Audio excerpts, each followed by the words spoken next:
Hi, anyone and everyone. I'm Kim. I own and run the Humble Hermit LLC. Come as you are, Oracle, Music Mama 80. I have two YouTube channels. I have one thriving TikTok account that went semi-viral in May. I have a blog. I have an Instagram. I have a Facebook account and a business Facebook account. Last year I was called to do a documentary about my life, and this year I'm finally doing it on my second YouTube channel, Healing Home First. Healing Home is me healing myself, in case you were wondering.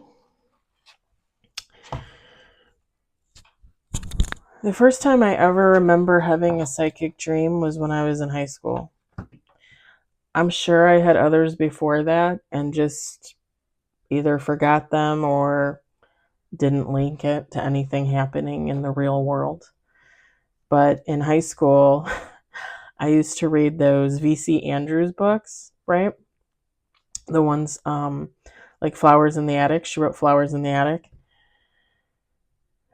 And they typically dealt with like a lot of family situations revolving around rape, incest, that kind of thing. And at the time, like I went through and I was reading them all. And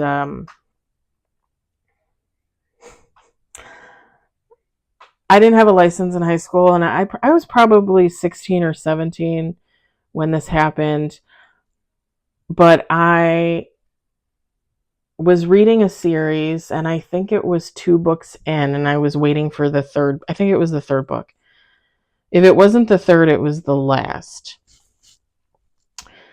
And I had a dream. I want to adjust this because it's annoying me. I had a dream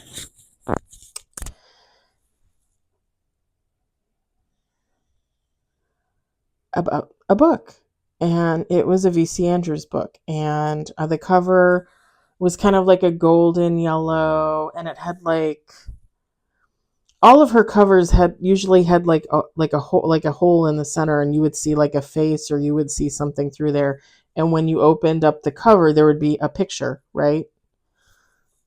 A drawn, painted, whatever, it was a artwork, but it was for the story of the book. So it was like a yellow goldish kind of cover. It was paperback. It had what looked to be the sun on it. And then there was the cutout, and you could see the picture underneath.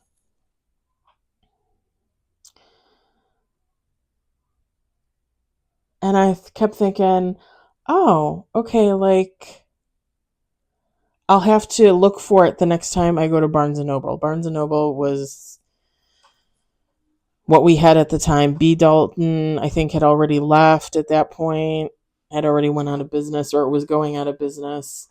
We used to have a Cooper Smith's, and I think there was one other, but I cannot remember what it was called. Barnes and Noble kind of just put all those others to shame, you know?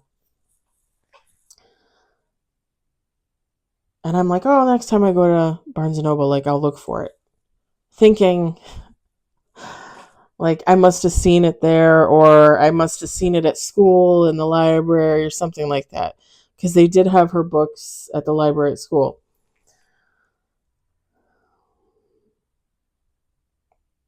Now, I didn't get to the mall that often, and I was not a mall rat as a teenager. I just was not.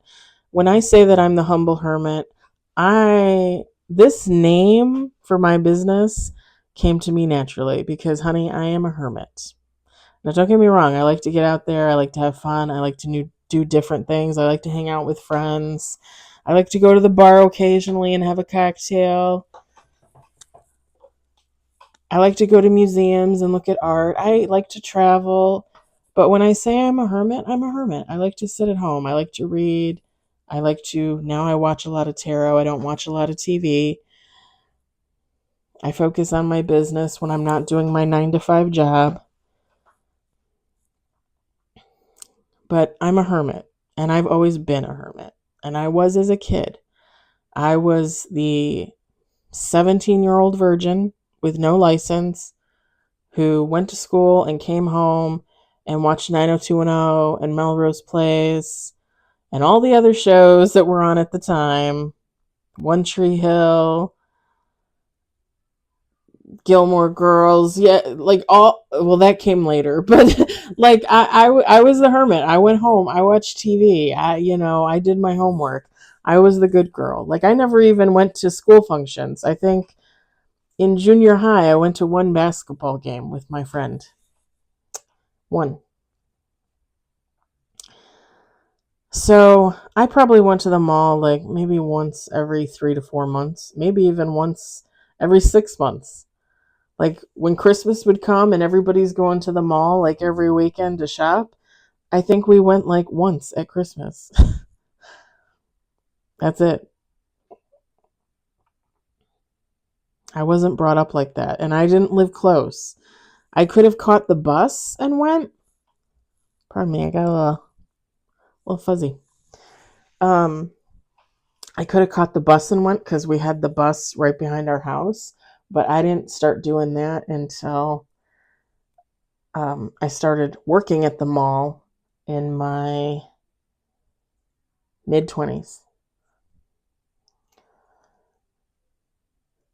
I didn't get my license until I was 29. Anyway, a couple months later, I would say probably about like 2 to 3 months later, I would say I had the opportunity to get to the mall, and I went with I think my dad and my brother. I don't think my mom was there, and because my dad loved to go to the bookstore too. We were both avid readers. And my mom was too, but typically she would just stay at home. She didn't really like going to the mall.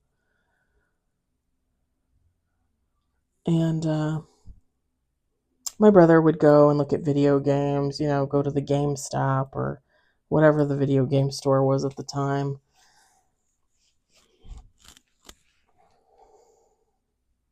All the record stores were starting to go out of business. I think Virgin was probably the last holdout, I would say.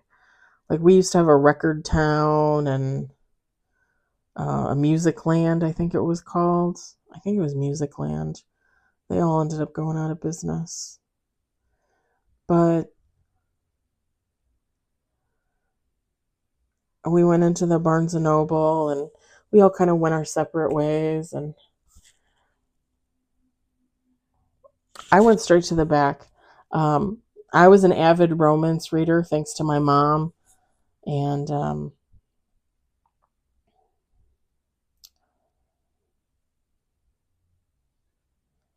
so I would go check out the romances first. And then all of the VC Andrews were more towards upfront with just like regular fiction. They weren't in romance, they weren't in the teenage section, even though they typically dealt with teenage characters. Or at least like they started out teenagers and then grew into adulthood in the stories. So I go up front and I go find the VC Andrews section and I'm looking and I don't see the book. And I'm like, well, damn. Like, I thought I read like all the old ones, like what the heck? So I'm like, okay, fine. So I decide to go look at the new releases. The new releases they always had in the front, hardcovers, paperbacks, hardcovers that went into paperback, all that jazz. And I go up there and I always started at the left side of the bank of bookshelves because that's where they had the hardcover, and then I would go down because they would turn into paperback. And I would just go through and just whatever cover caught my eye or whatever title caught my eye, like I would just look at books. And if, one of my favorite authors was there, all the better. Like I would look at it. If I had the money, I would buy a book. If I didn't, I didn't. Um my brother and I usually got allowance, so I would save my allowance for a couple of weeks and have the money to buy like 2 books, depending on the book, because now a paperback is what, $15 for a paperback?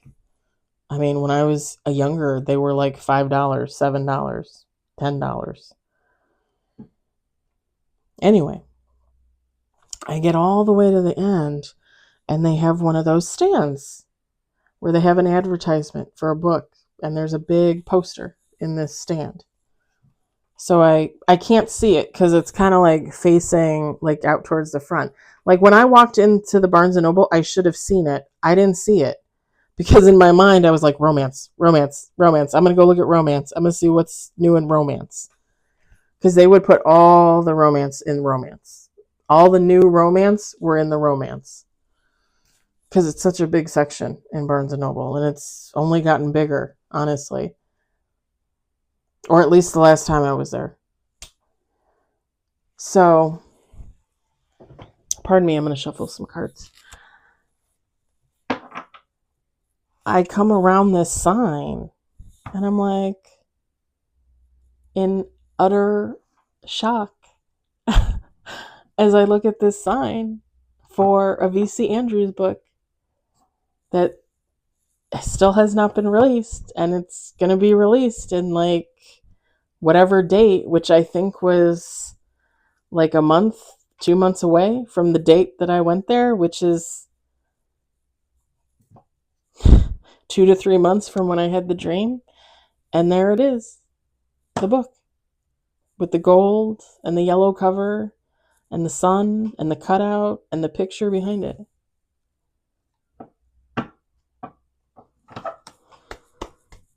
That was the first time I realized that when I have dreams, sometimes they become real. They become reality.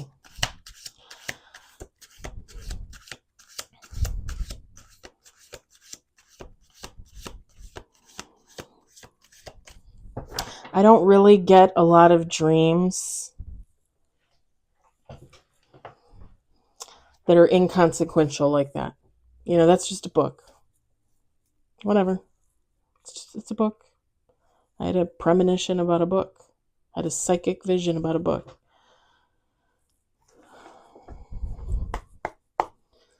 Most of my visions don't revolve around inanimate objects.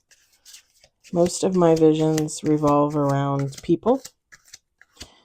And most of my visions revolve around death. And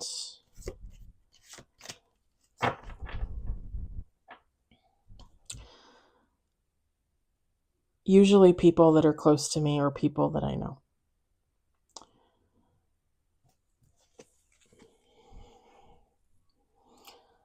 And when I have these visions of these people and these death scenes, I typically don't know who they are. I typically don't see faces. I see situations. I see like bodies, right? Like people. Like I see the people, but I just don't see their faces.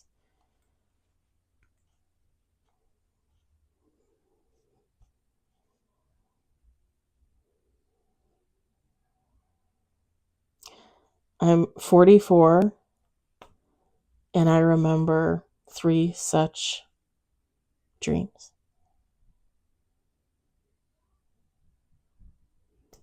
This was part 18.